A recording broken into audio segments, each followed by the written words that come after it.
And make it big. We got Dave on there, right? Yeah. Can you guys hear me? Can you hear me? Oh, yeah. You're coming All through right. loud and clear. All right, he's a little.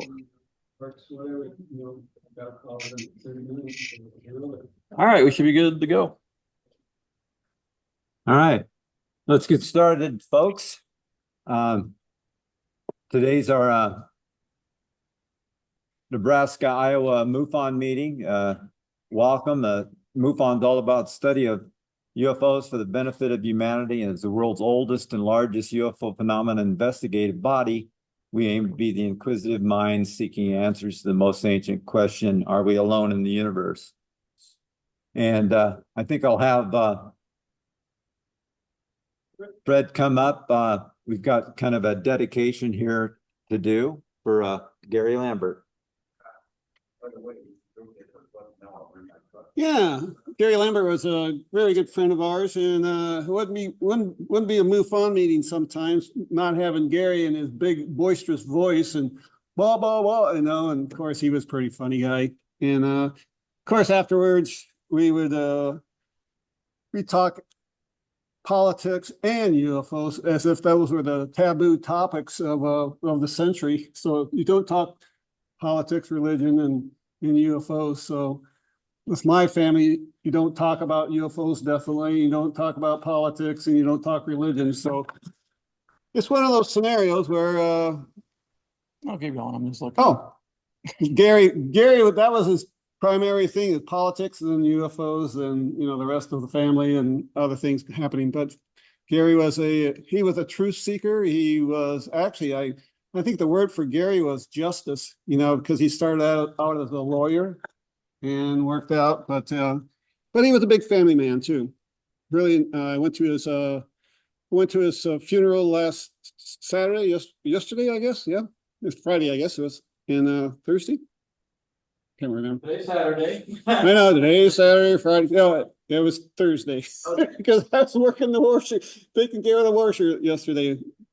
So yeah, Gary's a really good friend, and Gary. He was in the old school, back in the old days, everything was nuts and bolts, and and we see craft flying, it was that time era. And that was when we had Herb Shermer, the Herb Shermer case in Ashland, Nebraska.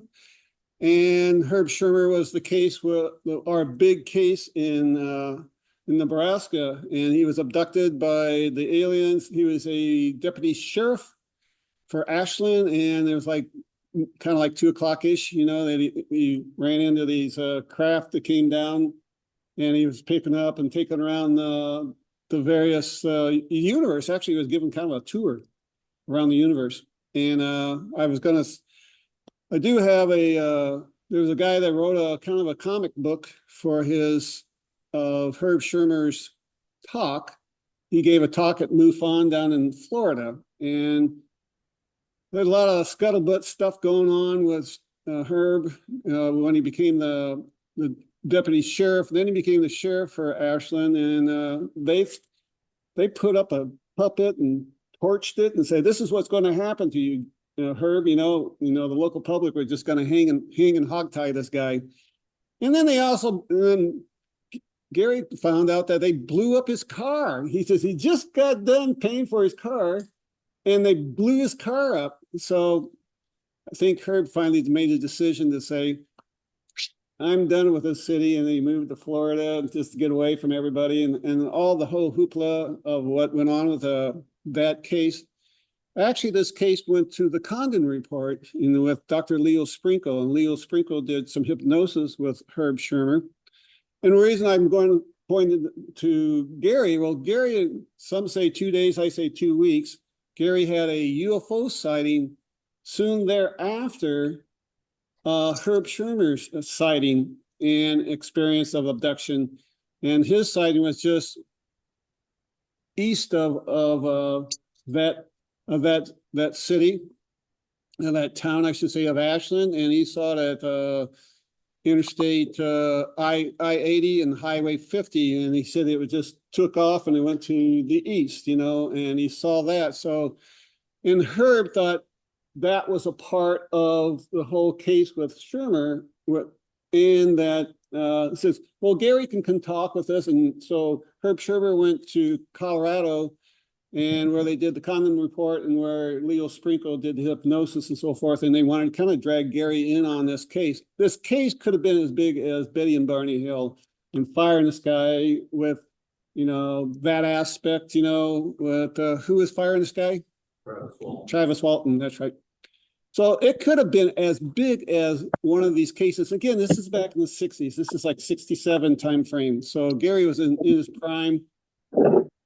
And then, but the Condon report pretty much poo-pooed it, like, nah, this is not anything, so really put the case in the dumpster on this. And, because the other Betty and Barney Hill was such a big case that they probably didn't want to go any further deeper again. But this, again, went down the rabbit hole of the Condon report, which was really, really big.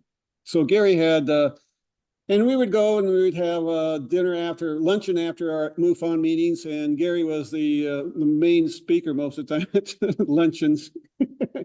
And he was boisterous, and we would go to Hong Hing, this Chinese place, as a buffet. And by the time we were done, everybody was looking over our shoulders and listening to Gary talk about UFOs and everything else. So we always had a fun time with Gary. So we really do miss Gary, and he was, again, a very good friend. In this APRO bulletin, there was an article about Gary, and I'll read that to you. And this is theory only, and the following is published in the interest of presenting theories as they service. APRO does not, however, find anything of substance to support the Lambert theory. UFO forecaster Gary Lambert became interested in UFOs about 14 years ago, and this was back in, I don't see the date of this. Published in 1980. Published in 1980 by Roger. And it said 14 years ago, 1980, so that'd been 1965, 66. Exactly the same time Herb Sherman is 67, December 10th, that time frame. So 14 years ago, when there was a series of sightings in Nebraska, which again, talking about Herb Sherman. Since then, he has been studied the UFOs as a hobby, traveling extensively to interview witnesses and gather data. By comparing the collective data at home, Lambert believes he has detected patterns that enable him to predict some events that are going to come about. I knew in 1978 there would be a UFO flap that would last through the fall and winter, and it happened just like I said it would. I predicted right now that there will be another one in the fall and winter of 1983. Gary also said sightings are not random, but they, the UFO occupants, select some person because of symbols needed to convey their message. He claims some symbols have to do with things that are coming in the future that are dangerous, or, for instance, before the oil crisis in 1970, we had blackouts repeatedly in the 1960s. We also had oil-based products left behind where UFOs had been. Substances like asphalt or oil or tennis courts would be torn up. Once the oil shortage began in 1973, they no longer had to warn us about it. So they started switching their signs. He believed that the recent rash of cattle mutilations is a sign that a food shortage is coming. Funny about that one. And saying that it already started to surface in places like Cambodia and Africa. Gary also believes that the town of Mosine, is that it? Mosine, Wisconsin is a prime target for UFO sightings. He says that the numbers 1, 3, and 5, again, the first three of the 5 Fibonacci numbers, 1, 3, and 5, are extremely important in that they, like the words water, bridge, Lincoln, in the French word for the water is EAU, how you pronounce that? U. And Mosini is near the tremendous amounts of water, the Big and Little U Plain rivers that run just south of town. And highway, get this, 153, there it goes again, the 153 highway runs through the town, and there is a Lincoln Street and a bridge. Lambert of Omaha, Nebraska is currently doing some work in the Mosinine area, and that's not the only reason he's there. He believes something big is in the air, and when it happened, he plans on being around to put the missing pieces in place. So the big story too, again, is the UFO possibly, UFO disclosure and the aliens and the, things of that nature might happen. And Gary did predict one time he went down to New Mexico, and he thought for sure there's going to be a big sighting there, and it poo-pooed, and he said the aliens, they lie to us and they tell us wrong things and just to confuse us, and he was all upset about it. So, but Gary's a good heart, and I really enjoyed his UFO stories, and so there he is. All right, thank you, bud. Question? Question? Was he the one that came up with that equation that everybody was talking about? I believe so. And then Gary was big in Einstein's theory of relativity. He was a mathematician, totally in electronics. He was a hand operator. So all the good things that us guys like to play around with, he was all into it. So between the ham radio, and then he was kind of like a prepper. He had a diesel generator out in his garage. He lived out on a farm. He had this diesel generator, and so he could power up his house. He went out. So it was really pretty good. So, hey. All right. And the thing I remember about Gary was that he always wore a baseball cap. I never saw him without his baseball cap on him. So if he came up to me in the street, I wouldn't recognize him without the cap. Yeah. All righty, let's continue here. This is normally where I would put a cartoon, but in this case, I put a couple of pictures. I found this old picture that I had taken back in the 70s. And I thought, man, that would make a perfect hoax picture stuff. But essentially, I wanted that we need cases. MUFON, we haven't had very many cases in the Nebraska and Iowa for this last year. We're way low on cases, and things don't seem to be coming in. So just thought I'd put that and how we'd analyze it and maybe call it a hoax if it was. The Nebraska team, that's made up of Kyle Finley, state director, Fred Ziwi's assistant state director, Hammer Steyer's chief investigator, John Barter's field investigator, Maxwell Hobbs, field investigator trainee, Dave Paris and Dr. Jack Chasher are both consultants. The Iowa team, myself, Greg Anderson, I'm state director. Dave Kreider is a chief investigator. Larry Moore, field investigator. Beverly Moore, field investigator. Keen Tiedemann, field investigator, and Marty Burrows, field investigator. And I've also got another trainee that's on there.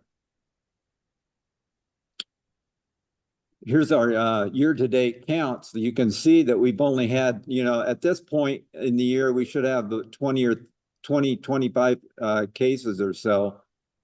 We've only had 15 in Nebraska and 14 in Iowa. Nebraska wins this time. Yeah, Nebraska wins this time. Maybe they'll win at the end of the year. Who knows?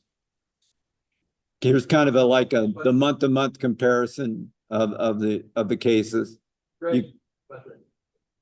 On the numbers that are low, could it be that the weather causes people to spend time out during the day? They're just not out at night looking at stuff. They might be actually happening, but nobody's there to visibly see the stuff. Yeah, the weather is a factor especially in the spring, kind of late winter and spring because of the clouds and stuff and people not being out so much. But this year we had CMS down for a month or so. And then we had just recently had it down again for like 4 or 5 days.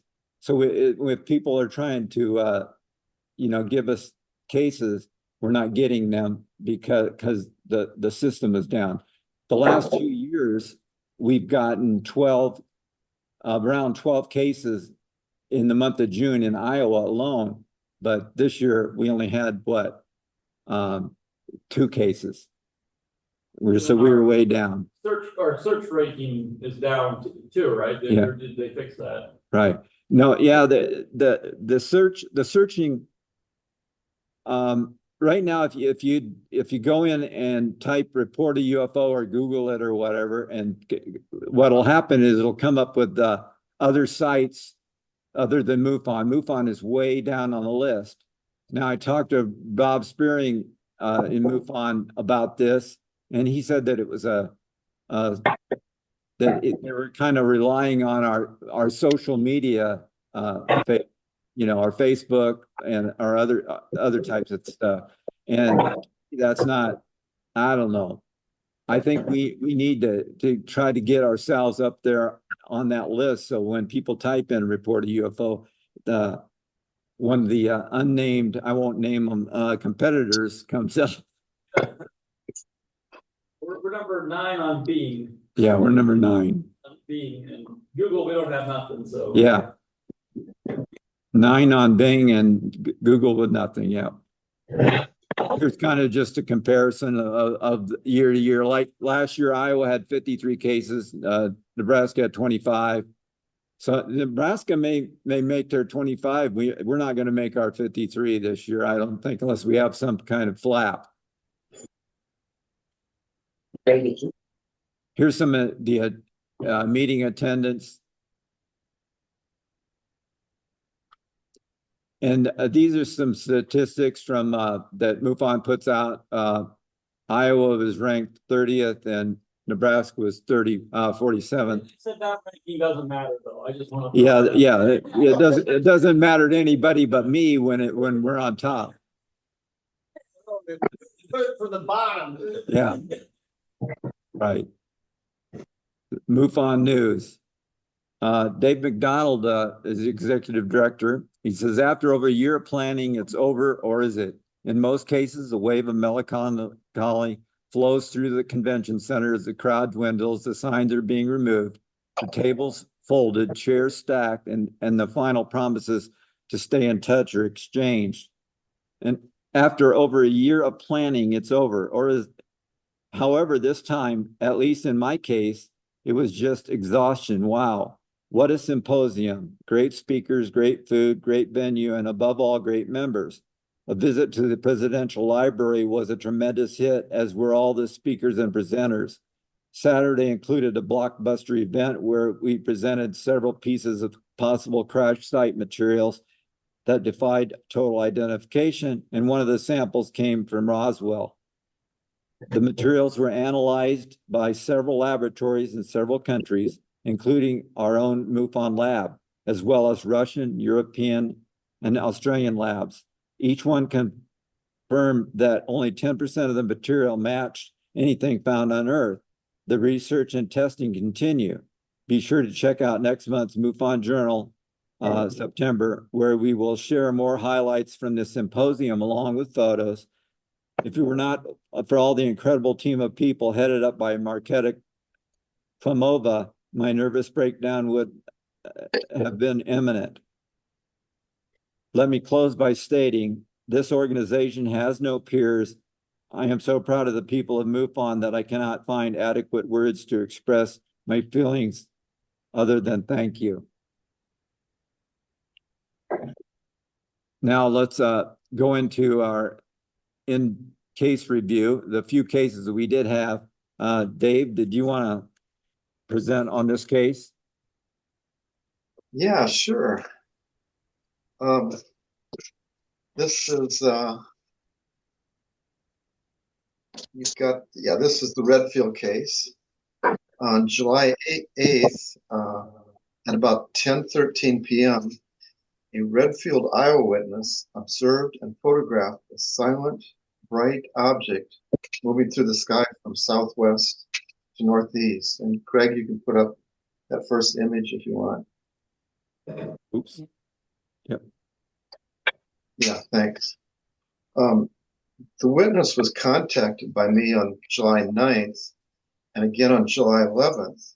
I asked the witness if I could give him a call, and he said he was too busy. On July 17th, I sent him one final email with a list of questions, hoping that he would just respond to that, if nothing else. But he did not respond. And next image, please. There was a commercial airliner from Denver to Dublin flying at 37,000 feet over Redfield at the time and the date and the location of the witness sighting. But I did not suspect that this was the object of his sighting. And the International Space Station made a brief appearance in the early morning hours, so that the time wasn't right there. It was just in the low horizon for about 4 or 5 minutes. So I had eliminated several possible sources for a sighting, such as planes flying overhead, the International Space Station, satellites. But I really needed more information to come to any kind of conclusion. So I had to close this case as insufficient data. Any questions on that? Can everybody hear all right in here? Is that loud enough? Needs to be louder. I know it needs to be louder, but I just want to know if people can hear it. Yeah. They suspect of being the sighting, or was the sighting from the point of view of an aircraft? Was the sighting from an aircraft? Or what was the other one? No, The aircraft that he thinks was the actual. Do you think the aircraft was the actual UFO? no, I don't think so. First of all, because of how high it was flying, it's at 37,000 feet. I think it would have appeared much smaller than what he photographed. Right. I suppose there's a possibility, but I kind of doubt that was what he saw. Right. The Can everybody picture hear of itself is, if it was a plane, it would have been flying at probably around the 20,000 foot range or so. Yeah. Because of the size of it. Now, it's not to say it wasn't on flight radar, but it's not to say that it couldn't have been some military jet or something that was flying without the ADS-B transponders on. You're saying there are other options than extraterrestrial available, but still unclear what was going on that night. Yeah, it's still unclear. Yeah. So, all right. Did you want a drink? You want Would you like a drink? Just a second. We'll get going on the next one here. Yeah, I'm trying our sound's not working in here. Yeah, we got moved again on our room down that we kind of kicked out, so we now moved. That seems to be my luck with rooms with all my meetings, Iowa and Nebraska. Does he get the next one too, or? Yeah, he's got the Okay. next one. Yeah. The Blairstown. Yeah. Now this turned out to be a really interesting case. On the approximate date of May 1st, 2021, at about 2 p.m., a Blairstown, Iowa witness observed a white, shiny teardrop-shaped object moving slowly across the sky, and she viewed it from her deck, which is on the south side of her house. I called the witness a couple days after the sighting report and had a very good hour-long informative conversation with her. And I found her to be very rational and helpful. And here's the sketch the witness sent me upon request. Greg, you want to put up that next image? And she said that it was moving extremely slowly, and she had a sense that it had slowed to almost a stop, as if to say, "This is the last time you'll see us." She called to her fiance, who was in the house, to come out on the deck and look, but it took him a long time to get outside where she was standing. She said that she was angry because by now it disappeared from view. But he said that he could still see it, telling her that after watching it for a few seconds, It took off and disappeared from view very quickly. She explained that her eyesight was not real good. In her CMS report, the witness said that she was filing a report with MUFON because of recent concerns. So I asked her about what sort of concerns she was having.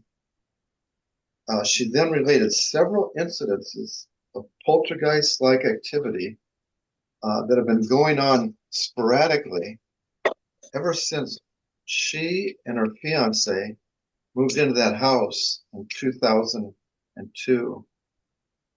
She also related several incidences of premonitions and psychic experiences since the age of 5.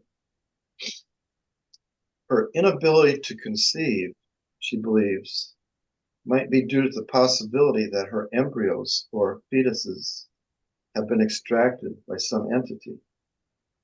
According to her testimony, there were several times when she had physical signs of pregnancy, only to discover days or weeks later she was no longer pregnant. Just a few months prior to our conversation, she awoke to find blood in her sheets, and that was as a result of a nosebleed that would not stop and would require a visit to the doctor's office. And he packed her nose with gauze to stop the bleeding. So I wanted to get sort of an idea of the apparent size of the object the witness saw. So I took a photo of the sky somewhere around my place and placed several sized teardrop-shaped objects in the photo using Microsoft Paint 3D. Greg, yeah, there you go. And I then emailed the photo to the witness and asked her to select the image in the photo that was closest to the apparent size of the object she saw. She made her selection and notified me of that. I then asked the witness to take a photo of the sky from her deck where she was standing during the time of the sighting and then send it to me. And she responded very quickly and sent me that photo. So then using her photo, I then placed the appropriate size object in her photo to get a fairly accurate idea of the apparent size of the object she saw from her deck. Greg, next photo. So it might have been slightly smaller than that, but it's pretty close. The exact time and date of this incident was not known. Therefore, I couldn't check, Flight Radar 24 or anything like that. And irrespective of this limitation, it seems very unlikely that her sighting was due to any kind of aircraft or balloon. The witness asked me to call her when her fiance was at work because he didn't approve of her filing a report with MUFON. We had really good correspondence, but it abruptly stopped as we were wrapping up the case. And my suspicion is that her fiance might have found out about the correspondence and shut things down. At any rate, her initial reason for filing the report was due to her concerns about poltergeist-like activity in the house she was living and speculations that she might have been abducted. So she did, according to her, fill out an ERT questionnaire and submitted it. And so the remainder of this case is now in the hands of ERT representatives. And I closed my section of the case as unknown UAV. Any questions? So who's ERT? Are you still doing ERT or who's doing that? No, Beverly Moore is no longer doing ERT. So, yeah. So, but she's still a field investigator. She's just not doing the ERT. So did George give somebody else the ERT case then? Yeah, this is one of those cases, yeah, where the field investigators finish it first, And then I gave it to George. I gave it to George early on that after David finished it. He had missed the email. He got back with me asking me about why we hadn't submitted it. I finally got it to him about a week ago again. And he said he found his email chain where I had sent it. And so I don't know if he's assigned anybody at all to it at this point. So. So did Dave get any insight to the abduction at all, or what she felt like she had an experience at all? I don't know. Dave, did you get any insight into the abduction at all? Well, yeah, I mean, just the different things that happened to her, that she believed she was pregnant, only to find out a few days or weeks later, a week later, that she was no longer pregnant. She said that she told me about like things falling down her steps, for no apparent reason. She told me about quite a few of these poltergeist-like experiences, things moving, for no reason at all. But other than that's about all the information I delved into about that. All right. So she did feel like she was taken? We wanted to know. I'm sorry? Did she feel like she was taken?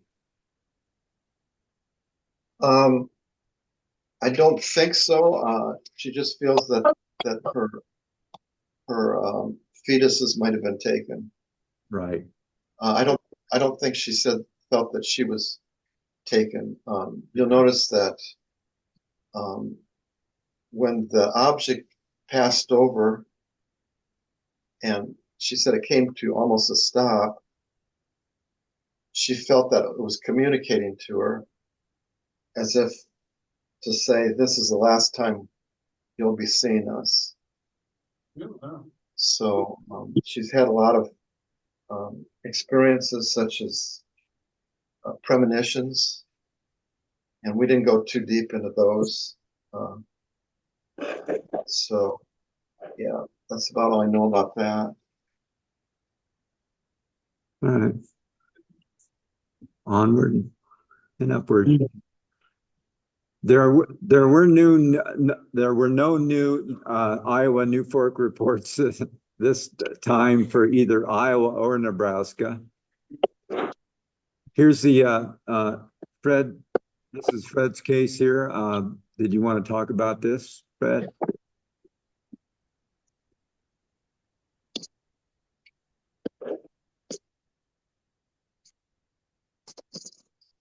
So I'll give a little plug about this case. It's rather a simple case, but with each case, I find that I get pretty excited when I get a case. Because it's my fun about getting a MUFON case is that I really get to run into somebody that's into it, and kind of talk about it a little bit. I get to learn a little bit about the history of the individual.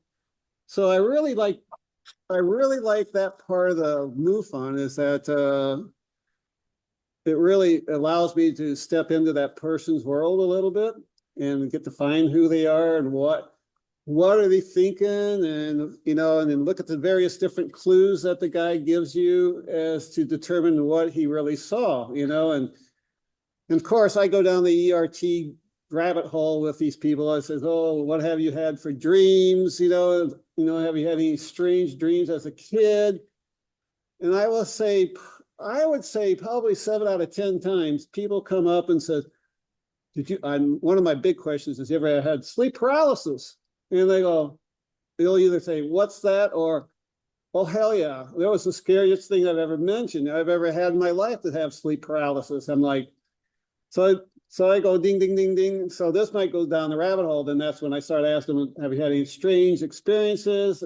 Is there any psychism within your family? Are your mother really sensitive, or was your father sensitive, and was your grandmother, highly sensitive? Like, oh yeah, my grandmother, she was the crazy one. She was telling everybody what was going on, and she was really, she would tell what was going to happen, and we had to keep grandmother hushed, and because she was the crazy one in the family. But that's my fun with MUFON. This case is a simple IFO, and found out as I was talking to him, he says, you were the other one in my other case, I'm like, I forgot about it. And it was a real simple case. It was a case of a loon balloon. So this is the second one of, and I found out, again, I was talking to him. I said, what do you do? And he's a mathematician with the,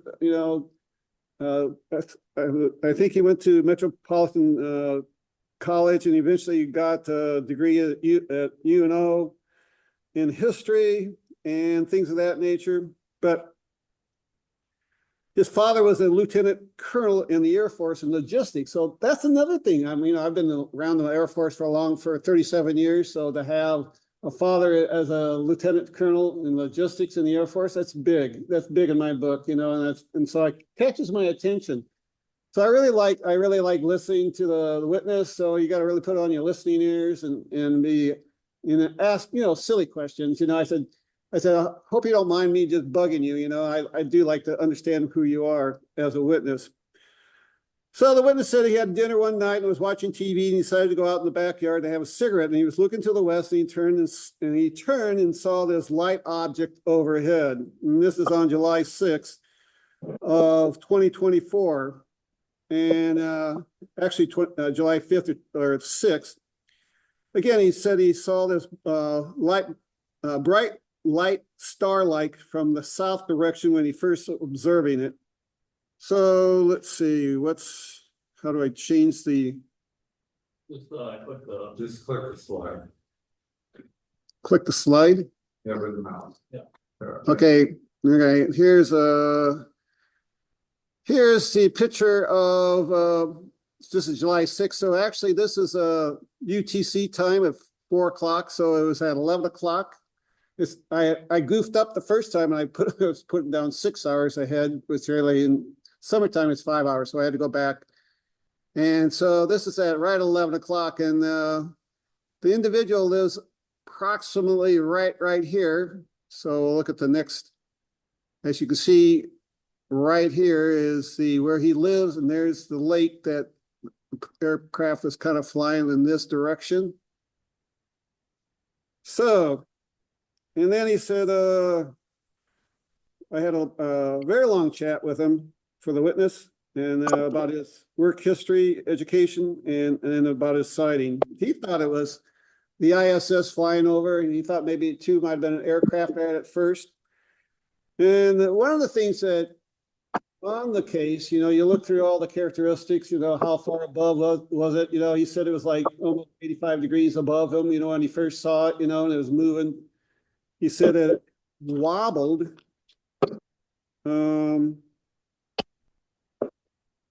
Let's see, excuse me, I look at my notes.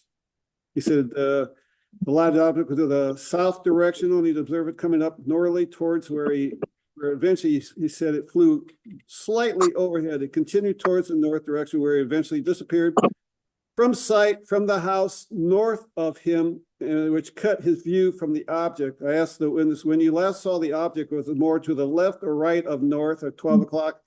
He said it was to the left of north or the westerly direction. So the witness talked about his MUFON report prior. Again, it was a MUFON balloon. So can I go back? Oops. So as you can see, here's the craft. Here's the little pond area. And again, he lives right down here in the area there. As you can see, it's in a suburb. There's the thing. And then south of here is mostly just all farmland. So he's got a good view looking over there. And then he quit seeing the object when it was the neighbor's house was in the way in a bunch of trees. And in the characteristics, he said the object looked like a cross. And then there was another little ding, ding, ding, So it was way up in the sky. He thought it was a light.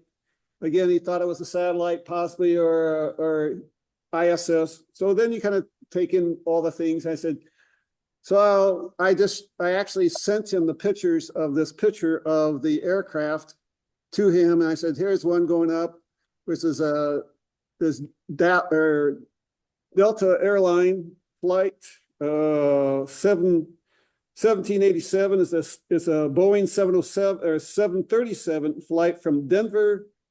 Oops, excuse me, this one right here. That one's 787 is a aircraft flying from Denver to Omaha. It was at 37,000 feet. And flying over to Omaha to Papillion, and then like a Delta Airline 903, another Boeing 737 flying from Atlanta, Georgia to Seattle at 34,000 feet, going from east to the northeast direction. And actually there was a police helicopter flying north of Omaha at that time as well, which was a little bit further north of the planes as you see in this picture. And so there's the helicopter up here, and then here's the two planes, and then all the other different aircraft in the area. And this is one of his residence right here. So you can see he's probably in the backyard, and he has the trees and looking up straight up overhead, and then the trees probably cut his view down. Other than that, he said he talked about the wobble of the flight, and at the end of the part of his observation, it moved east to west or left to right at the same altitude. He did say in his MUFON report that he could have been a trick of the eye, though he thought he could be a satellite with the movement. So he was more in line with that when I came up and said probably more like an aircraft, and that's what I did say that. And again, it was right at 11 o'clock. Again, these reports, this is straight at 11. He said there was something, he actually texted somebody at, I think like 10:58. So that gave me more of a good date that he texted when he first saw it. When the finding lasts like 4 minutes. So you got to play with all the clues they were given, and get to know the guy. And, and I was really frank with him, I said, I think it's this Dallas 903 that you saw. I said, probably so. So that was a nice space with him, nice chat with him. So that's my fun. So you get to meet a few folks in the neighborhood and see what they do. And but it was fun. So IFO. What direction did you say it was flying? He said it was flying from the south, going north, from north to south, Again, it's kind of moving north toward the northwest per se. Okay. And from his viewpoint, again, here we're down in Papillion, down here, and then thing that was flying across up like this way. Well, it does look like more towards the northeast direction. And that's it. So you got it. And I would say that night, sunset was at 9 p.m. and the astronomical twilight is 11:07. So it was right at that point. So the craft was up at 37 feet. Probably could see the light was shining on the craft. And that's all I see. So everything else is pretty dark, but then craft was being hit by the light. So I was very observant.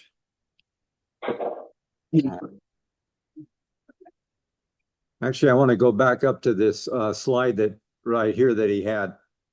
You see, the actual sighting was on July 5th of 2024 at 11 p.m. And when you use flight radar, when you add 5 hours, you're going to go into the next day. That's why this date says July 6th and it's at 4:02.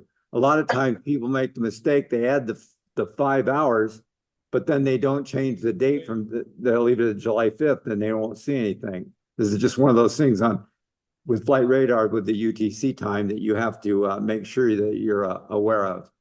Yeah, I always use there's a Google Google converter, time Yeah. converter, and it'll tell you if it's the next day Yeah, or not. right, yeah. And again, there were no new fork reports, new ones. The last ones that either like Iowa or Nebraska had were entered into New Fork National UFO Reporting Center. That was June 3rd. They were cases from June 3rd. So I don't know what's going on, if there's just no cases or there's just they just haven't entered anything.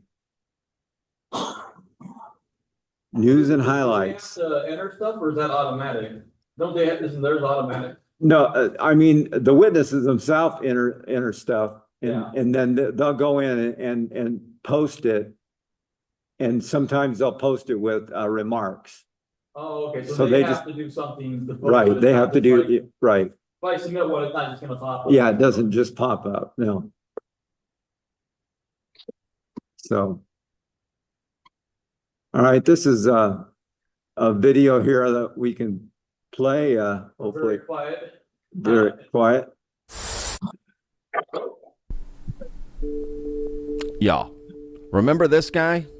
I made a video about him. I'll put a link in the description. Please go check it out. Now, in that video, he made quite a few comments, but here's just a little taste of something he said previously. There's going to be a wave of public discourse that's going to start next month in August that is designed to generate such momentum to push the UAPDA across the line. So in particular, what's going to start this will be a book that's coming out by a gentleman named Lou Elizondo, who was kind of the original guy, started this all in 2017, helped get those videos out to the New York Times. He was a guy who he's a career, absolute boss inside the Pentagon. He was a member of what's called the Intelligence Support Activity, kind of like Delta Force, but would go behind enemy lines to scout things out. He counterintelligence officer, counterterrorism officer, did a bunch of stuff, and it was tapped basically to run the this UFO program inside the Pentagon in 2008. And so he's coming up with this tell-all book basically called Imminent in Good title. In August. Then there's gonna be 2 documentaries coming out with people that no one's heard of yet that are gonna make pretty eye-opening claims, and that those people will have the credentials to back those claims up. Can you say what those claims are? I mean, basically that everything David Grush said in testimony is true. So Right. that they've retrieved craft Yes. and that they've found biological. Yeah. beings. Essentially what the UAP says, which is that there are these legacy programs to retrieve and exploit, reverse engineer technologies of unknown origin and biological materials. Those programs exist. Matthew Pines was recently on That UFO podcast, and he made some other additional comments about this new documentary that's coming out from Luis Elizondo. At least that's my impression. Here's a clip. Let's take a look. You mentioned 2 documentaries coming out, one of which I'm assuming is going to be James Fox, the program, which we know is due. I think it's going to be probably early next year before we see that, just with James putting out his updates and whatnot. Looking like it's going to have first-hand witnesses, we hope, from some of these programs. I'm guessing in that shadowy background sort of thing we're used to on TV shows, like when Bob Lazar first came out, for example, and discussing perhaps their roles. That would be incredibly interesting. But you did mention a second, and I've seen loads of speculation online, Matthew, as to what that second documentary would be. Is that something you can elaborate on? I don't think I can share too many details about it. I'm not in it, but the information about it was shared in strict confidence. So I'll just say that I'm aware that there is a very serious second documentary. It might have overlap with James Fox's documentary, which I think will be very compelling on its own right, at least my understanding. I know he's working very hard on it as a documentarian. It takes a lot of work. Yeah. I believe there's a second documentary in the works. The timeline is, like any documentary, kind of subject to revision, but it is, on track, sometime this year, is my understanding. Obviously, those things could be delayed. And we'll have individuals, with serious credentials talking about the subject in ways that haven't been spoken of publicly before. That's my understanding. I'm going to really annoy people here and say that on that documentary that I'm aware of, when you mentioned before that with media projects, they can be announced before anything even happens, and then things can happen that they don't even end up seeing the light of day. We know there have been movies made that are literally filmed and with $100 million budgets that are then scrapped for various reasons. So I think it's one, from what I've heard, people shouldn't be too surprised if it didn't come out, or at least there's a massive delay on it. Yeah, no, I mean, I am for not, people saying, I'm not a part of the production process, and I think me neither. No, these me sorts neither. of things can swing week to week, right? So all I'm aware is that there is a serious effort underway with serious people involved, and the objective is to obviously push out a documentary. You know, beyond that, right, things can change.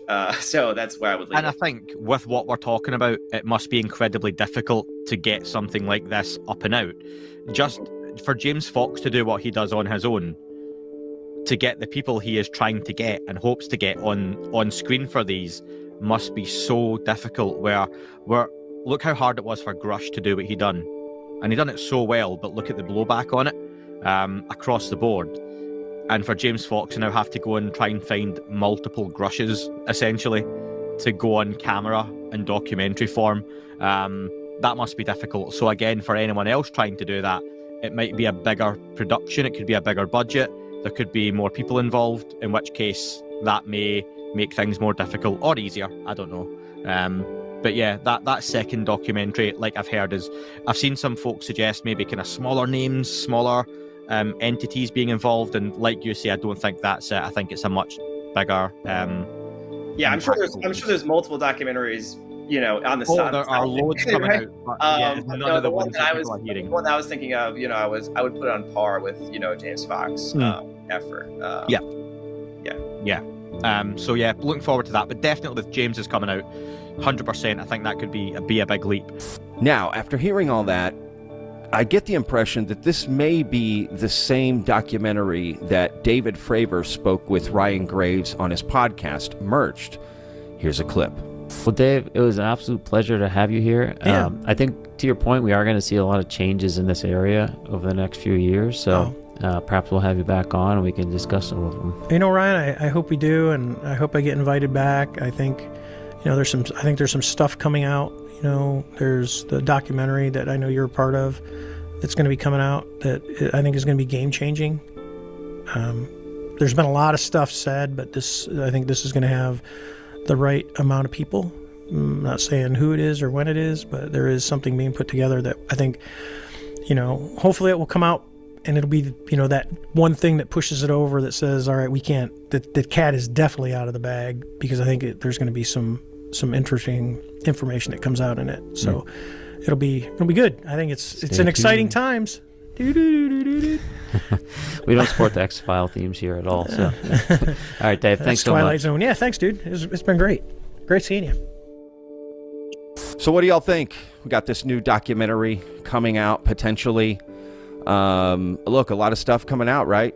So this Luis Elizondo documentary, but I'm not going to lie, the implication that potentially it won't get released, or at least it will be delayed. Delayed, I understand, but never released? That seems a little unusual, to be honest with you. I get that movies get made for $100 million and then scrapped. But let's be real, that is very few and far between, and they do that for tax purposes. That's it. So, you know, I doubt any documentary that Luis Elizondo is working on and they spend $100 million, they're just going to scrap it for tax purposes. Right? So I have a good feeling that this documentary will come out. Now, granted, I'm a nobody and I'm an idiot, but that's my impression. So we'll wait and see, but it is interesting to hear. And it's also interesting to think about what kind of an impact a documentary can actually have. In my opinion, a lot. You ever seen The Jinx? You ever seen any of Michael Moore's documentaries? You ever seen Bill Maher's Religiosity or whatever it's called? Religulous, sorry. Even documentaries from the 60s, 70s, documentaries have always made an impact. So this should be no different. The only issue is some documentaries have become more entertainment based. I get that. But I have a feeling these things are going to help move. James Fox's documentary, Luis Elizondo's documentary. I have a feeling they'll help. So anyway, let me know what you guys think in the comments. We'll see you guys on tomorrow's video. Remember, every day's a gift, y'all. Peace! Yeah, it's kind of interesting, something to look forward to, the documentaries anyway. But the book Eminent, it's coming out Tuesday, and I've got a copy that's supposed to arrive Tuesday, so I possibly can read it and maybe do a book review of that at the next meeting. So we'll see. Luis Elizondo is doing that book. So any comments or questions on the video? Sounds good. Yeah. All right. Need more input. Yeah. All right. Well.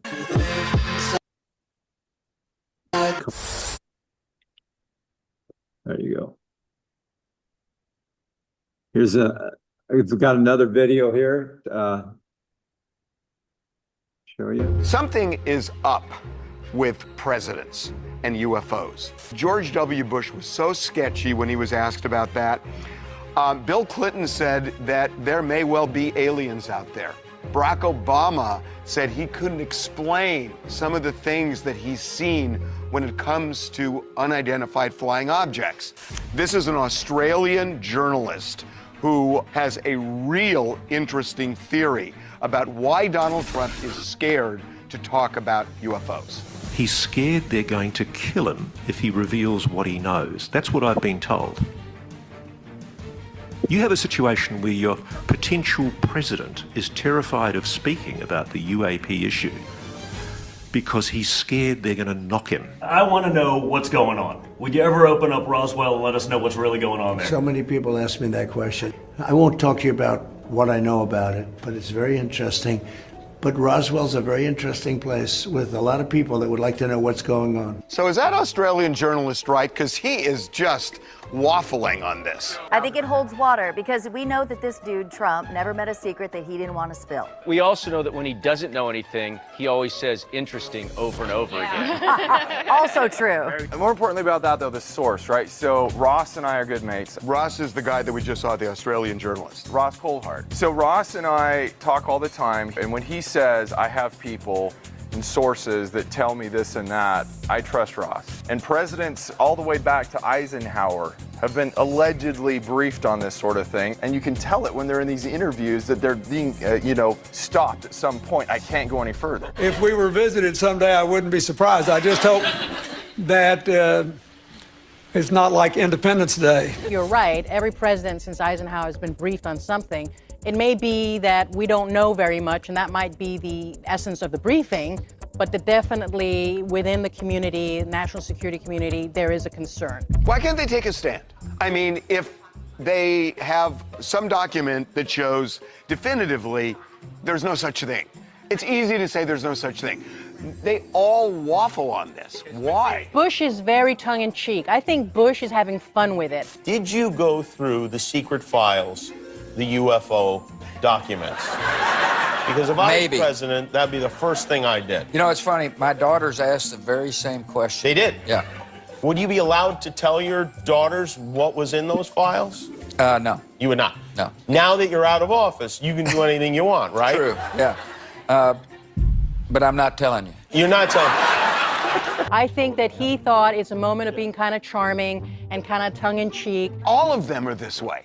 And it's like everybody kind of wants to know this. This is too binary. You're making it sound like they do know or they don't know, but the worst scenario is that they don't know. Why is that the worst scenario? I cannot imagine a country that would want to inform possibly the most public figure of the government and tell them something that they could be susceptible. These are people who are going on late night shows at times. They say, okay, I want to see the file. No, I'm the president. I want to see the file. I'm not denying there could be a separate agency that might have intelligence about alien life. Hypothetically, let's say that's true. The person that you probably don't want to be informed about that and have a slip, a human error of releasing that on hot mic, would be the face of the country. So some bureaucrat knows, but the president doesn't? I would say so. It's a national security clearance issue. Each one of these presidents is sworn in, at a level of TS or above.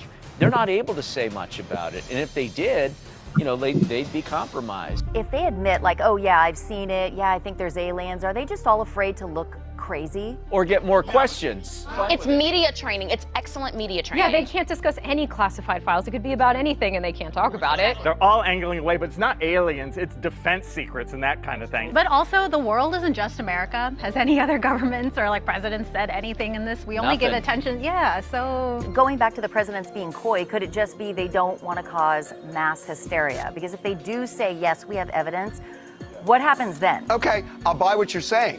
It's easy to stop the hysteria if they say, I've looked at it, everybody's looked at it, and there's no such thing. But if there is such a thing, then there is a reason to not cause mass hysteria. So my feeling is they know something about life beyond us. If it wasn't so, they would just say it. Totally agree. I think so. With great knowledge comes a lot of responsibility. And I think the past presidents have done a great job with their media training. Trump doesn't care about media training. And so I think that his nervousness comes from the fact that he does know a lot. If there's extraterrestrial life that we do not know how to combat, everybody is going to freak out. So I think it comes with a sense of security to protect the American citizens. Fine, so what you're saying is they know something exists beyond us. Absolutely, absolutely.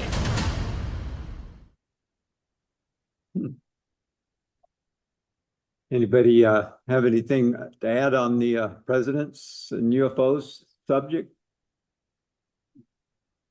Kind of one of those things, like every time you get the same answer from every one of them. So, the next president's going to have the same answer. The next president's going to have the same answer. They say yes, but we can't talk about it. Yeah, can't talk about it. All right.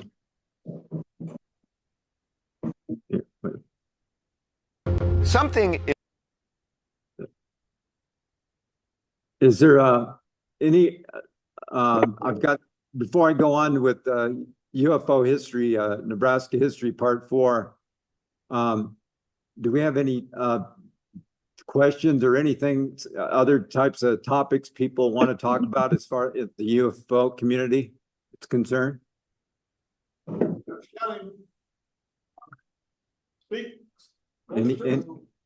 Anybody got any questions about anything that's happened recently? What? I said back in the 80s when I was in SAC, I made a couple of observations I couldn't help but make because I was the runner. I was kind of the swing base ops on Pease Air Force Base, 509th Bombardment. You want to go up and talk? If I can use the restroom first. Okay. But yeah, they won't be able to hear you on the Zoom. Yeah. Back here, so. Yeah, we're gonna kind of like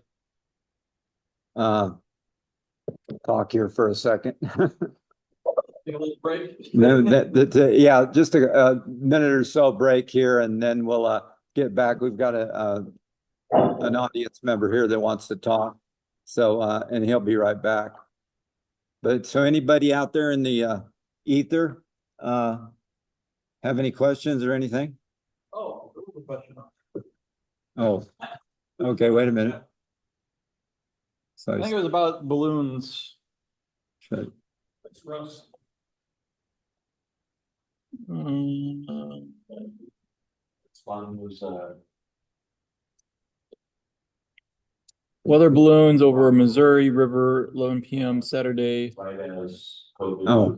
and reviews. Yeah, we had a question for the audience that said, why are all the weather balloons over the Missouri River at 11 p.m. Saturday, August 10th?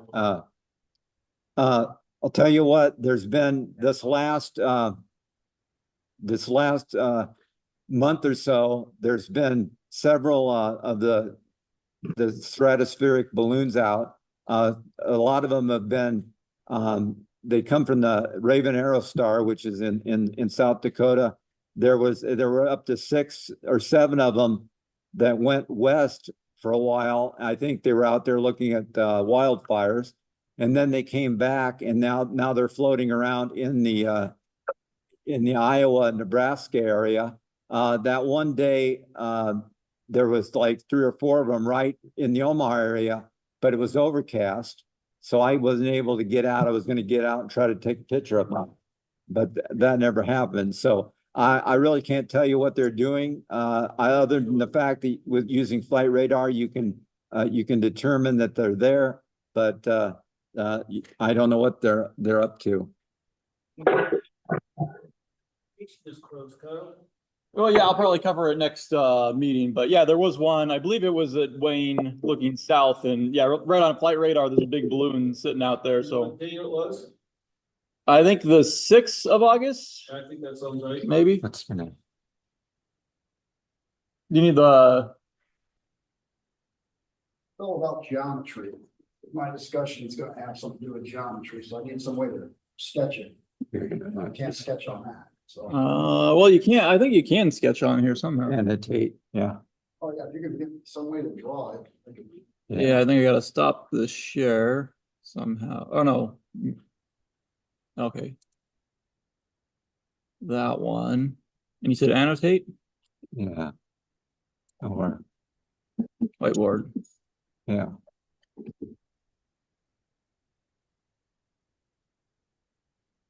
You want the new whiteboard or the classic? Oh, cool. All right, can you guys see that? Yep.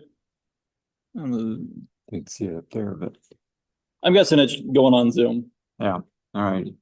All right, I think you can just draw with the mouse. All right, give it a shot. No, it's just a, all right. You'll be doing blue. Okay. You want to introduce yourself and then. Oh, yeah. My name is Russ Chadwell. I was Airman Chadwell in 1983 at Pease Air Force Base, which is the 509th Bombardment Wing. They were the ones responsible for dropping the atomic bomb. And intermixed with them, you have Offutt and you have Skunk Works. In the 40s, we were working on a flying wing design that they were interested that they got from the Germans. But flying wings were generally some sort of a triangle shaped object, which is the important part here. This is all about geometry, like I said.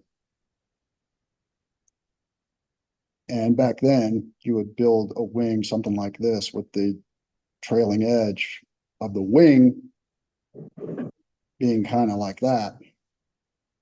So that was the layout from the 40s. That was the flying wing. You'd put some engines like here, back pusher engines. The first one was propeller.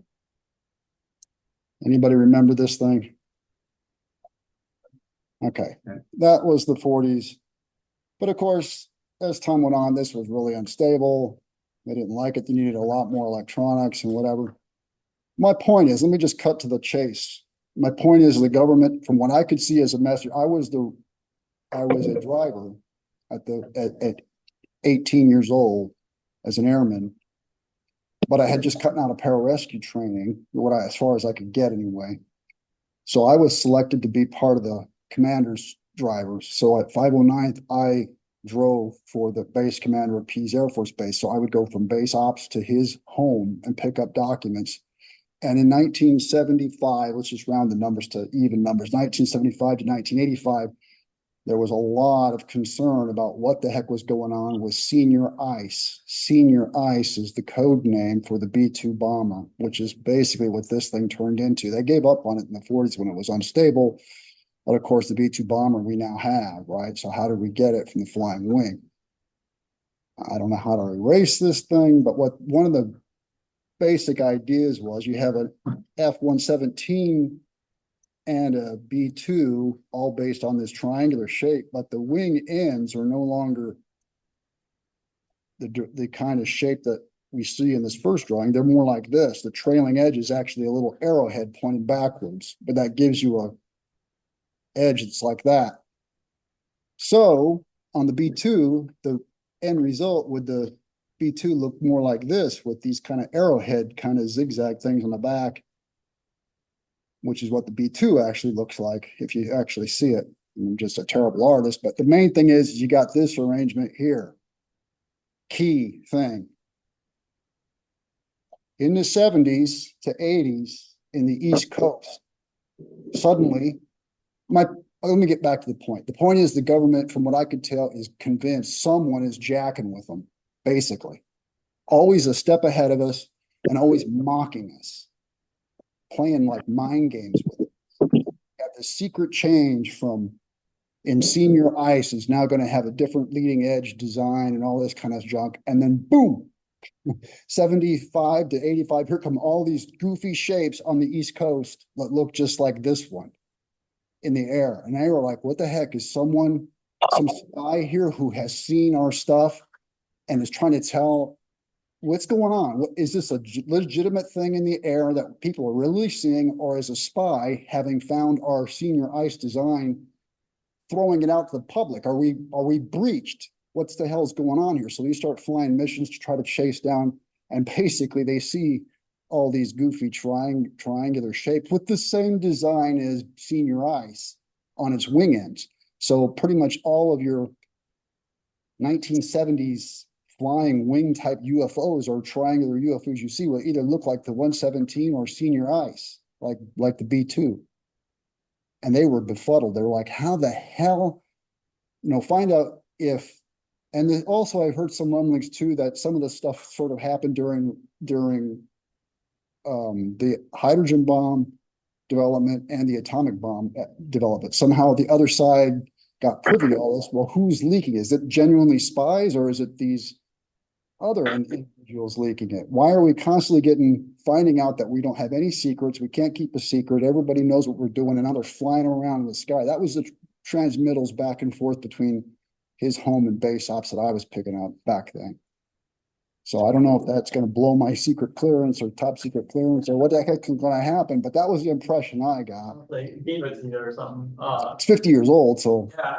So what do you think about like all the other shapes of UFOs, like the cylinder and like so do you think that? Personally, I have a lot of opinions on that, but I didn't hear anybody rumbling out on the East Coast. They were all over. Why the hell is senior ice out in the public like this? Why is the public drawing pictures? The first thing that came through were pictures. Oh yeah, I saw something in the sky. It looked like this. And you're like, holy crap, that's our freaking aircraft. Case from a ERT guy, he drew me a triangular shaped craft that he was on, as an abduction. Yeah. So he was on a triangular shaped craft, just like that, like the one up there on the top. Oh, and this one here? Yeah, it's more angular down, more angular down. I got three. Which one are we talking about? Oh, the one on the right, more on the right side there, it's more like that. Yeah, this is what I say. Both the descriptions they were getting had more, what would you call that? A steeper angle, I guess, or sharper angle, or the B2 angle, very much like one of these two, 117 looking or B2 looking, very much like this. Before they were really out and flying, this was only a design back then. No one really went with the, every wing on an aircraft's always got this, I'll put the wing like that. Well, they noticed right away, boom, this is all out in the public already. How the hell that happened? Who's one step ahead of us? And the funny thing is, what I saw recently when the Navy was reporting stuff is like, how the heck do these guys know where our rally point is? And why are they showing up ahead of before anybody even went there? It's this element that I hear the government saying all the time, is that they know what we're doing. They know. That's the kind of message I was getting. That was what was creeping them out. They wanted to know if it was a spy or if it was aliens that was releasing the stuff to the public. So they were all over trying to get public to draw pictures of it and trying to get aircraft from Pease Air Force Base and other bases out of the East Coast to fly out there and do sorties to see if they could see for themselves these darn things flying around. But 83, it was pretty well the end of that whole period. That's what I was seeing. So I don't know. Any questions? It's a 50-year-old memory too. So I don't remember if I had top secret clearance or secret clearance, but I had a clearance. Yeah,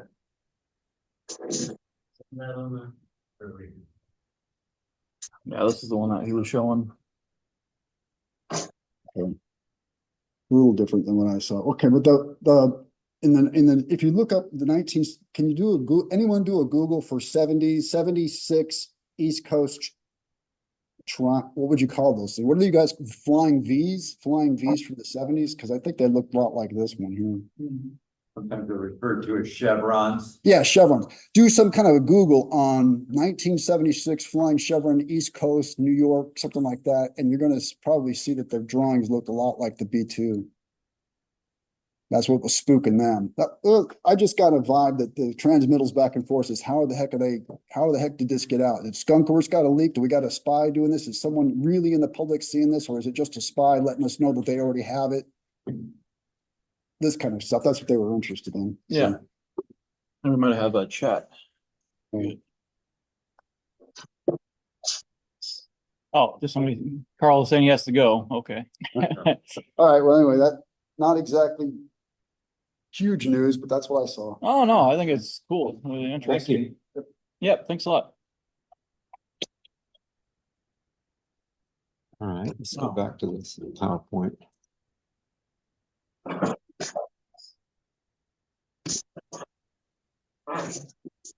All right. All righty. I've done, it's been a while since I've done some of the Nebraska, Iowa UFO history. We've done 3 parts so far, but here's part 4. This one happened on August 12th, 1977. A man claimed he was abducted by creatures in a UFO just outside of Pender, Nebraska. He lost his memory after seeing a ship land. And the next thing he knew, he was in a white room with black and white patterns of lines on the walls, the ceiling and floor. And there were no doors or windows. And a voice entered his head and started to ask him a series of questions about math, science, and religion. Now, black and white patterns, that was common. Travis Walton saw black and white patterns in the craft when he was abducted.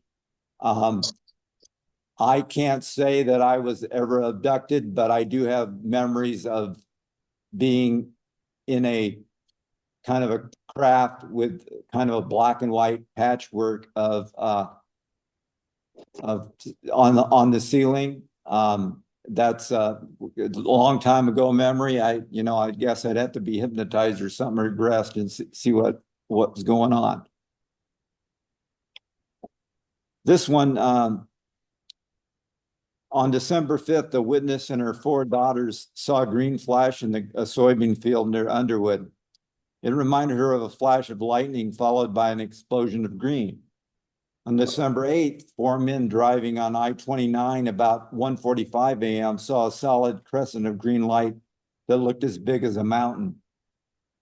The sighting lasted for 4 or 5 seconds. The Council Bluffs police officer that lives near Iowa School for the Deaf said that he had heard a loud bang like a shotgun outside his window. He looked out and his mercury vapor pull light was out. He thought at first someone had shot it out, but the yard was still lit as it was still on. The light went out and it was all dark, and around 3 minutes later, the yard light came back on. The light had a sensor that went out because of the light from the object. And here's one of the Council Bluffs and famous cases here. This is happened on December 17th of 1977. There was absolutely no question what happened in Council Bluffs. UFO ejected about 40 pounds of molten metal onto the ground. While most of America was settling down for the evening sitcoms, Mike and Chris Moore, who were each 24 at the time, were driving to Mike's mother's home in Council Bluffs. About a half a mile ahead, just above the treetops, they saw a glowing red ball falling toward Big Lake Park. It hit the ground in the vicinity of Gilbert's Pond in Big Lake Park, across the Missouri River from Epley Airfield. When onlookers looked at the impact point on the small levee, they found a 4-inch thick mass of molten red-orange metal covering the frozen ground, about 16 feet from the road. And the metal mass was still glowing 15 minutes later when Mike Moore's father, Assistant Chief Jack Moore, arrived. After the metal had cooled, Robert Allen, a local astronomer, collected samples, and part of the roughly 40-pound slab went to the U.S. Air Force's Foreign Technology Division at Wright-Patterson Air Force Base in Ohio. And a portion was also sent to the Ames Laboratory at Iowa State University. The Air Force never made its analysis public, but in a letter assured several authorities that re-entering spacecraft debris does not impact the Earth's surface in a molten state. In this report, Ames Laboratory Director Robert Hansen ruled out a meteor.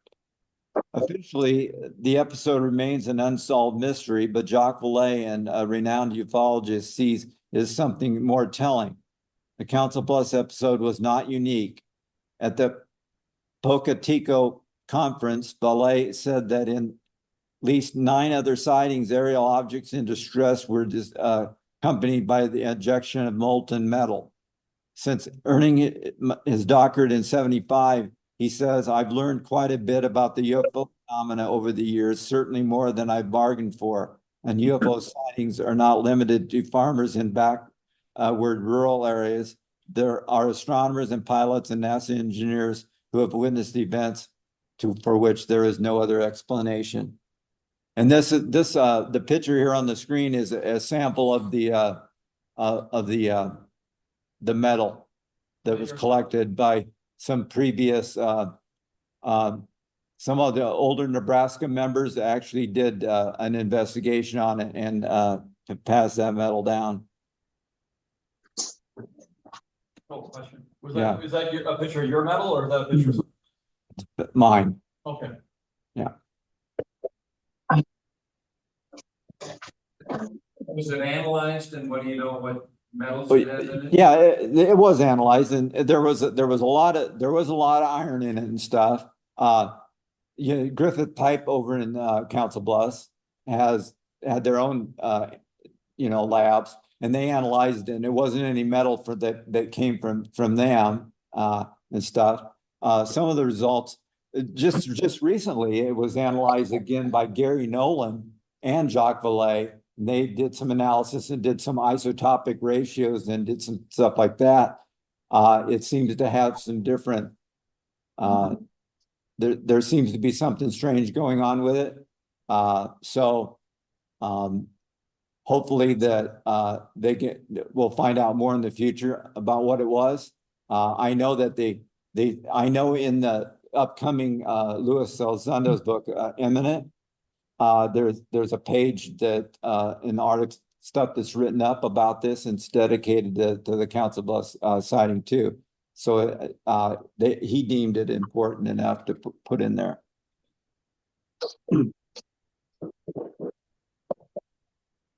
Let's see what we got here. This was September 25th, 1989. Burnt circles in a hayfield. The farmer's daughter-in-law heard the dogs barking wildly. She looked out and saw a large light and 8 smaller white lights around it. She could not get her husband out of bed, so there was no further investigation. The next morning, the farmer found 9 burnt circles in the hay field where the lights were seen. This case was then investigated by Dr. Casher and Harry Jordan from Nebraska, and they took soil samples and visited the site several times, and they found no reason for the burnt circles, not any disease or any natural cause. East Iowa? Yeah, it was in southern Iowa. It was, kind of more southwest toward the west. Yeah. Down in the Amish country, right? Yeah, you're getting there. Yeah, you got to go a little further east to really get into the Amish, area. This one, Crescent, Iowa, in March of 1995, a dull blue rectangular UFO. So a family observed a rectangular blue craft at the intersection of I-29 and 680 as they were coming from Crescent. The underside was a dull blue, and there were different colored lights around the craft. They said it was 40 to 60 feet in length. As they approached it, it followed them for a while and then just disappeared. Sighting lasted around 2 minutes.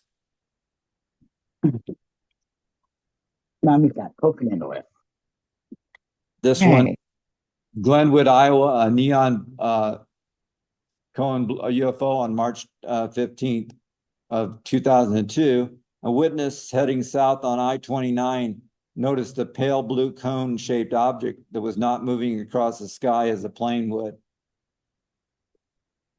He pulled over and observed the UFO for around 15 minutes. the witness estimated that the object was 3 miles west of Glenwood above Highway 34. He noticed the repel light coming down from the object every now and then, and a large plane appeared from the southeast coming every now and then, from Offutt Air Force Base, and it got closer. The UFO faded in brightness. When the plane went by and was out of sight, back it came and resumed whatever it was doing, and the witness drove away while the object was still over the highway. So kind of left off there at 2002. Have to put something together for part 5 of this and presentation. So this is another one. This was a Council Bluffs, 10 UFOs all in a row, and a copy technician and a friend saw 10 UFOs flying west in formation, almost as if they were going to bump into one another around 10:30 p.m. And they continued in a straight line until they disappeared in the west. Now, this was 20 years ahead of Starlink. And it's almost, if it was happened today, we would have said it was a Starlink sighting, but it sounded like something happened similar to Starlink 20 years ago. Any questions on any of those cases or that?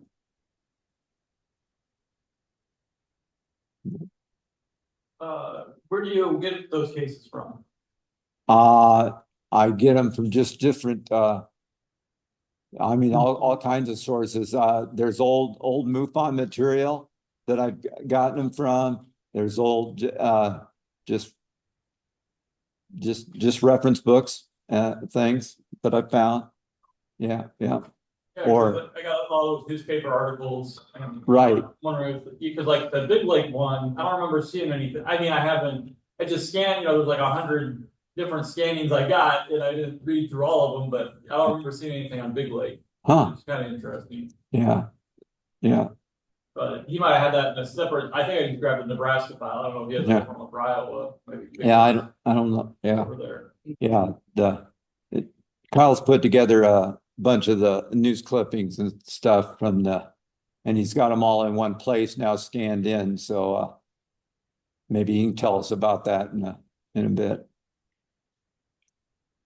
Anyway, this was just my plug for the MUFON in general, that this month's journal's got an article on warp drive propulsion, which is near and dear to the Nebraska community. It's heart here, but older, new, and jellyfish-like UFO reports challenge investigators. So. I'm guessing they don't mention our project. Yeah, right. They don't mention the Omaha Dave Paris and Kyle Finley's warp drive stuff at all. So did you want to? I can do a little update on yeah, we'll let Kyle come and talk and give an update.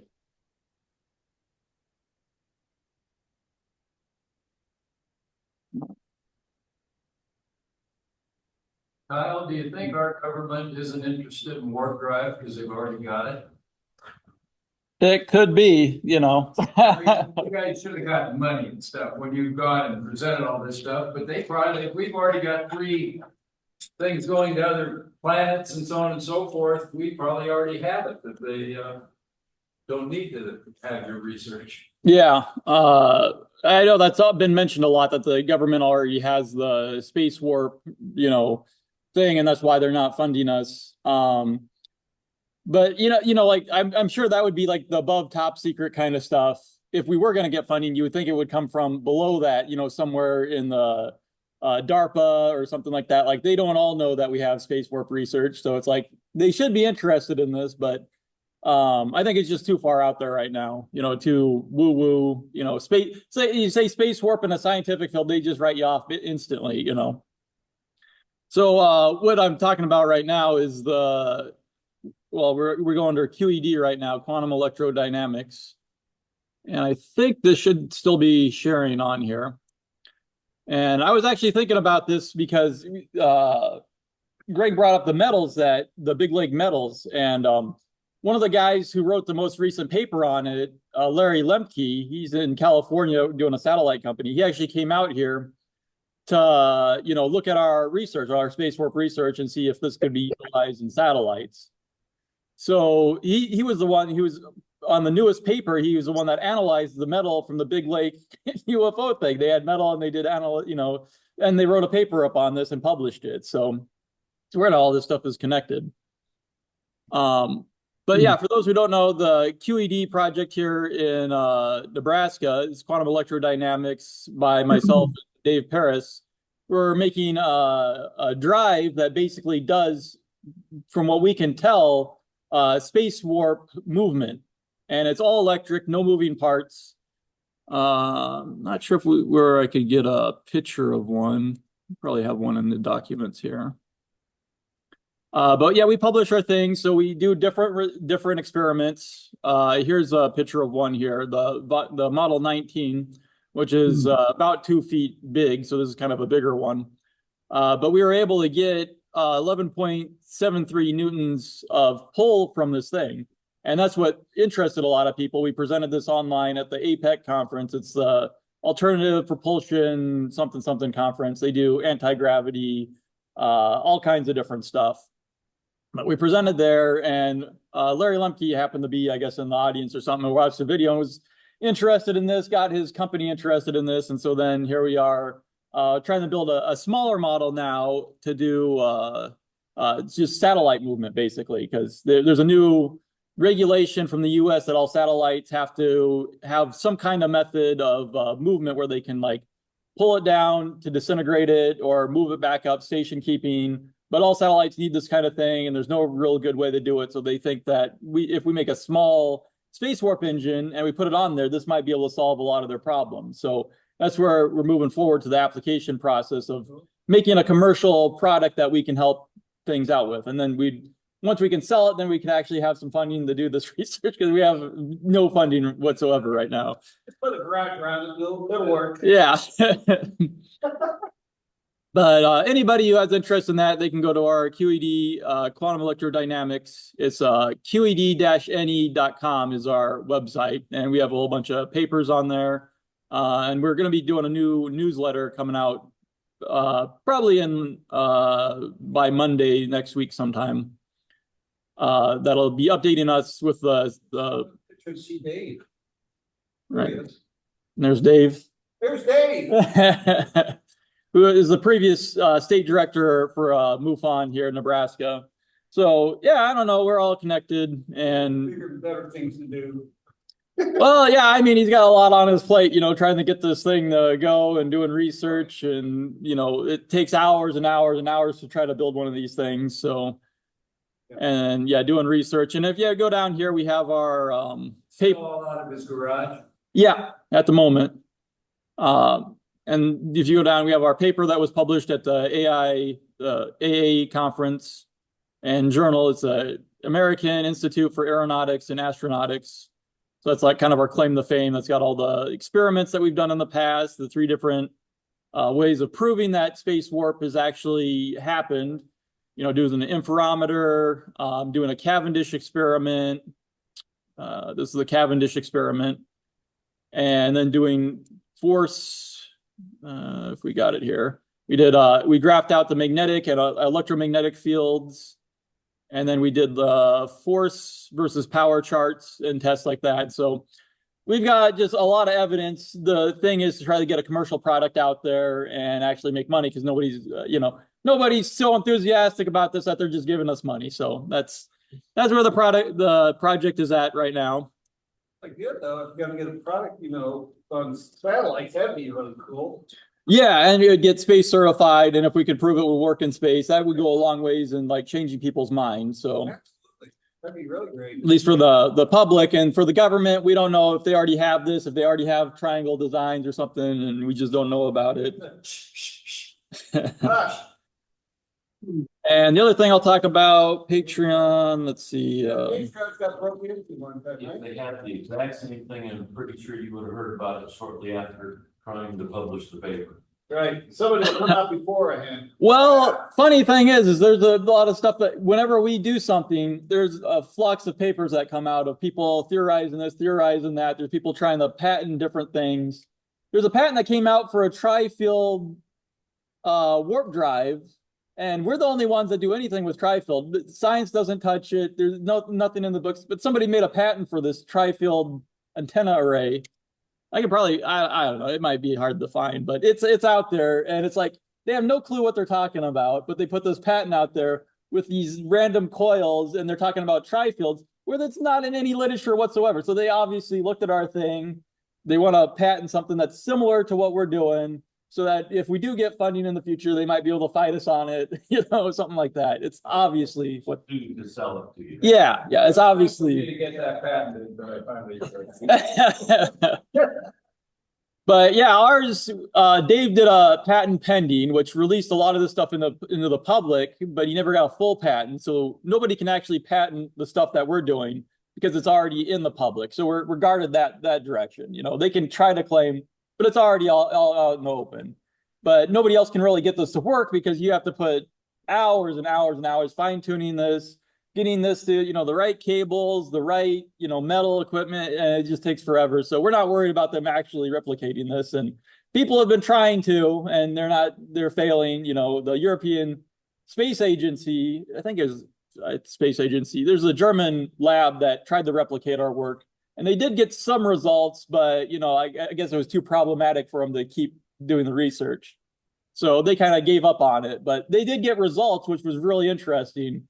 That another lab independently, tried to copy our project and actually got results, but they didn't want to fund it any further. So, that's a whole thing. So, broke into that would be what you would want. You want the peer review process to replicate and prove out your hypothesis. yeah, it would be fine if, so we would want somebody to replicate our research, but the thing is that we don't want to be like funding this other stuff. We don't have any money for our own research, but a lot of people are like, oh yeah, you should get this peer reviewed in other places. And it's like, well, we're not going to fund it and nobody wants to do it. So it's truly peer reviewed. They should try to prove you're wrong. Like, exact same thing. And then whoops, guess what? We can't prove he's wrong. Then you're set. Yeah. Because they'd be already willing to say, well, he was the first one. We were just trying to replicate. We were trying to prove him wrong. Yeah. Well, so yeah, the German lab, I think they tried to sum it up to be in like background noise because the force wasn't enough to overcome what they thought would be in the background. But they did a very interesting test. So one of theirs was that they pointed the engine straight at the Cavendish reader. So it reads, how much force is generated when they turn this thing on. And so they did one that pointed straight at it, pointed away from it, and then pointed at like a 90 degrees. And you can see the chart where they do this. And it's a linear relationship. So it's like, if that's background noise, you'd expect it to be jumping up and down, but they have like a linear relationship. I don't know if I could probably find that one. If I do Google, I think it points to confirmation. Somebody tried to reproduce Cavendish with the exact experiment, and they couldn't. It's like, wait a minute, it's like from the 1600s or 1700s, you can't reproduce it. It's a very difficult, and gravitational forces between objects that are suspended like that. Yeah, so when we do it, it takes, again, this is the stuff that takes days to set up. You set it up, you can run one experiment, then you have to wait a whole nother day for it to settle down, and then you can run another experiment. So it's like, you can have static electricity, static forces causing the two sources to bind toward each other. I think this is still sharing, so maybe I want to click the other one. I don't think this is the one. Is this one? If anybody else has any other questions, you can go ahead and ask it while I'm looking. Just as an aside, I found the name of that East Coast thing I was talking about. It's basically 1980 Hudson Valley. 1980 Hudson Valley.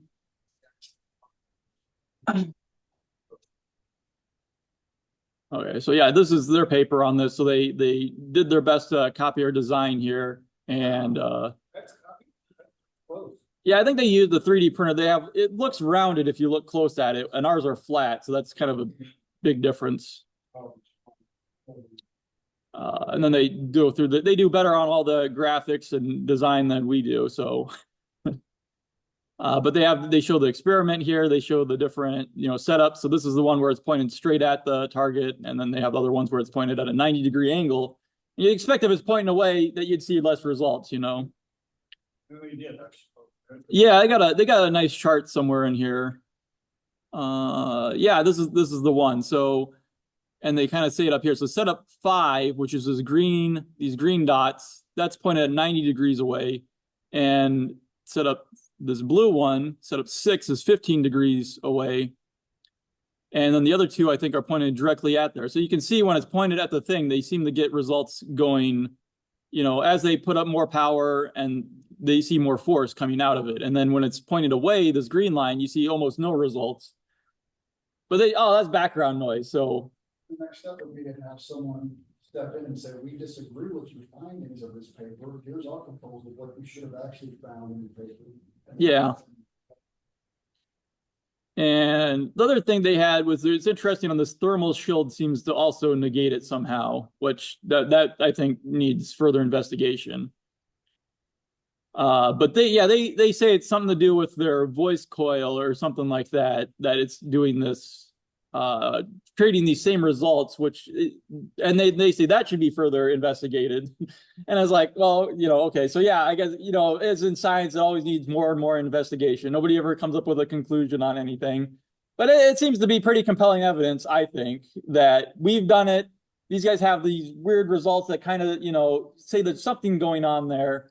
So once we put it in the space and it's being practically used, it doesn't matter what the research says, because once you can use it for something, you can make money on it and you can go that direction. So that's kind of where we're heading right now. It's like the scientists can argue about it, whatever. But if you can use it, this is the end of the story.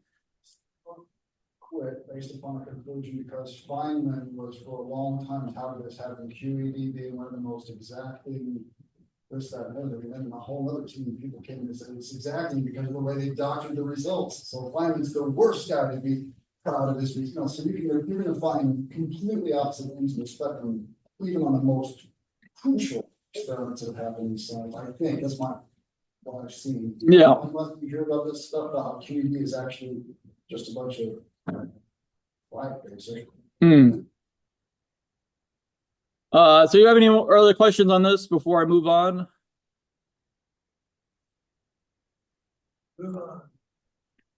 So I'll move on to our Patreon. So on the Patreon, this was Greg mentioned a little bit before. I don't know if we have a chat in here or not. Doesn't look like it. Great presentation about the VM drive. Thank you. So yeah, this next one is on our Patreon that I'm getting going. I got a lot of the Hub Ogden newspaper articles from Nebraska. And we were just at the library, I think in June. I think that was the one we were over there. And they have a scanner, basically an overhead scanner, where I just started scanning as many of these articles as I can. And so I got like 115 or more scanned articles of different things. There's different stories, things that were submitted to him that he wrote comments on. But yeah, they're just a lot of different old newspaper articles. They're going with the history of, Nebraska UFO cases, I think.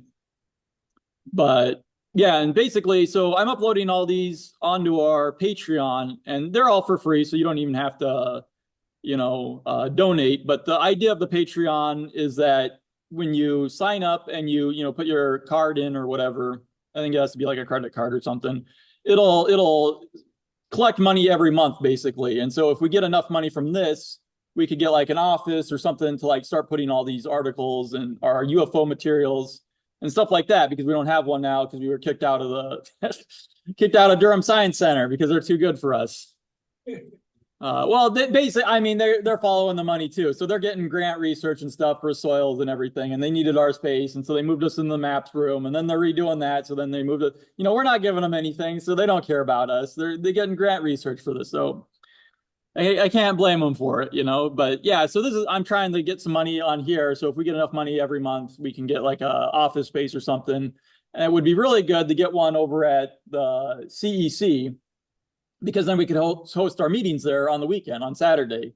We can't do that unless we're partnered with the building, and you can't be partnered with the building unless you have an office space there. So that's the whole goal of the Patreon. So I figured I'd start posting all these articles on here. People can read them. I put up a little summary for each one of them, and it's going to be a lot of work. But another thing I was thinking about doing is, you know, kind of like Greg was doing, like going over these articles. Maybe I'll do like an audio recording of these and also post that on there in case people want to listen to them through the audio. But yeah, you can go on there. I don't know how they're organized. I guess like right now it's just by post, but there should be folders and stuff.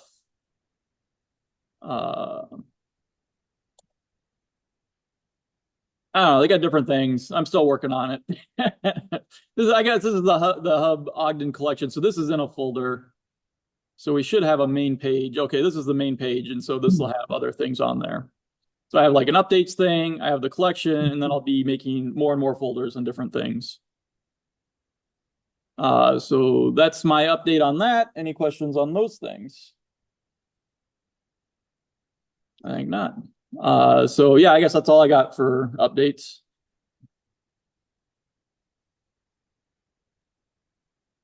I don't know if you got anything else. We've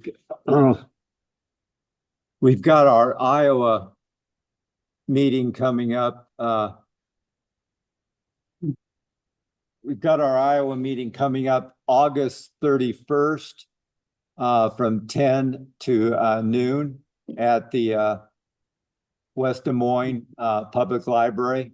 So if anybody's in the West Des Moines area during that time frame, stop on by. It's an in-person meeting only. It's not on Zoom or anything. So, okay, that's it, I guess. Thanks everybody for attending. Unless somebody's got anything they want to say. One more. Okay. The Google problem, when MUFON not showing up high on the Google crawl list.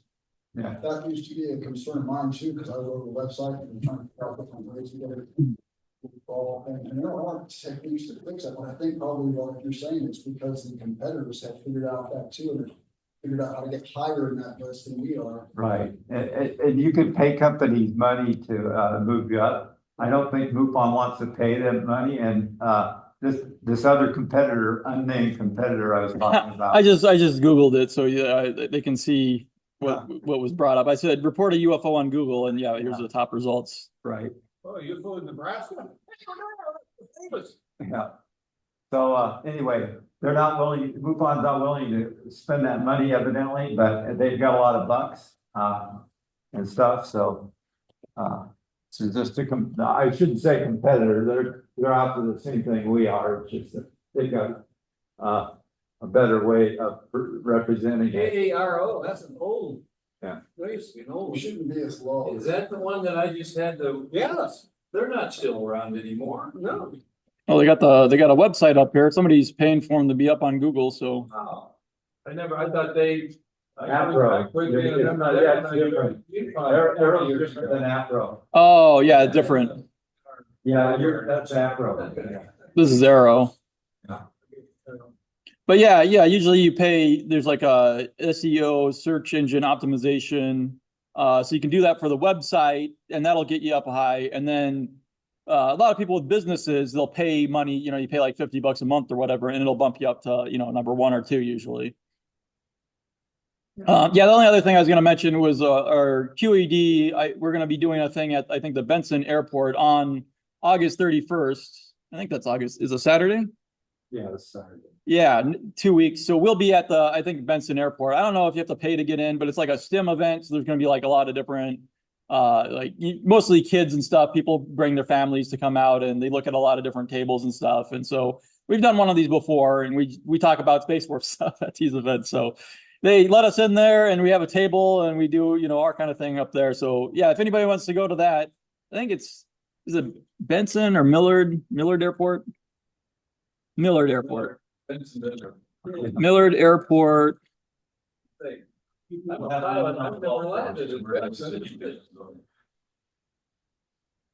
August, let's see, 31st. I wonder if they have an event up or something. Yeah, I think this is the one. Stimaha, yeah, I think that's it. I don't know what this is.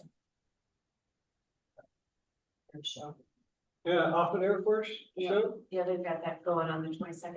Yeah, the second one down there, it's got it, talks about it. Then they. August 31st. Yeah, so yeah, we'll be doing that. But yeah, it's pretty interesting.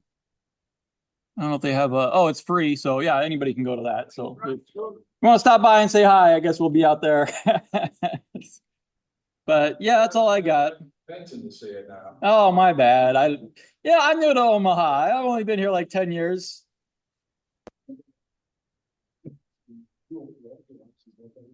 It's just a little tiny building, you know, you just go inside a little control center where they have an idea there. We're in one of the hangars. At least last time they open up one of the hangars and they have everybody bring stuff out, and then they have planes they put out on the runway, and people go look at them and stuff like that. And one guy brought like a hot air balloon basket, you know, so you know people can crawl in there, see what that's like and stuff too. So Don's at the off an Air Force Space Show. Air Force Show is August 23rd, you said? 22nd, 23rd. Office, Air Base, Office, Air Force Base, Air Show. August 23rd. August 22nd to the 23rd for anybody interested in that. Those balloon blow up things out in Elkhorn, yeah. They had it last night and tonight. The balloon blow. It's a wine and balloon festival that they have. All right. Yeah. They go off at like 7 o'clock, but at 9 o'clock they have the glow when it gets dark. Yeah. All right. Well, I'll wrap up the meeting here, at least online. Next meeting will be on the 21st of September, hopefully. Hopefully we get our room, you know, and there's not people. But I need to talk to the guy yet about that. So be aware for updates. It'll go out in an email. But yeah, that's what we're planning on. It'll be the 21st for September. So thank you, everyone, and have a good day.